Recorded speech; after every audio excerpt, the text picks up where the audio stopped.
կար ուրախություն, կա ամեն ինչ, ժողովրդի ժպիտ։ Կարոտով են հիշում խորհրդային տարիների մայիսի 1-ը, որն այլևս առաջվանը չէ։ 78-ամյա Սուրեն Պապն ասում է, մինչև հիմա աչքերի առաջ է այդ օրերի տոնական տրամադրությունն ու մեծ շքերթները։ Գնում ենք ուտել խմելու, ջահելներով, ընտանիքներով։ Մեծ շուկով էր նախկինում նշվում մայիսի 1-ը, հին ու բարի օրերում մեծ ու փոքր դուրս էին գալիս շքերթի, լցվում դաշտերն ու քեֆանում։ Միշտ նոր հագուստ էինք հագնում, մեր ծնողները մեզ համար հատուկ պատրաստում ենք, գնում էինք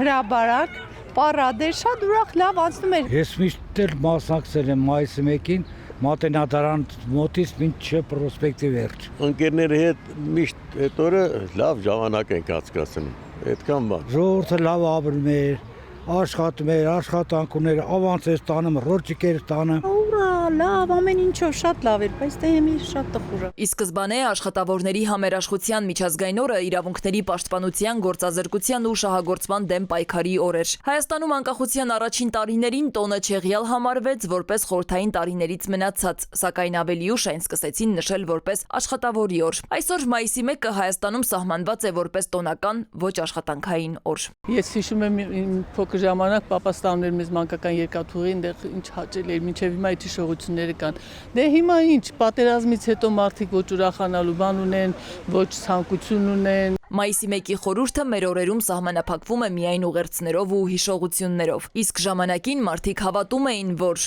աշխատանքն է գեղեցկացնում մարդուն։ Սվետլանա Ավդիշյան, Վահան Գուլոյան, ժամը լրատվական։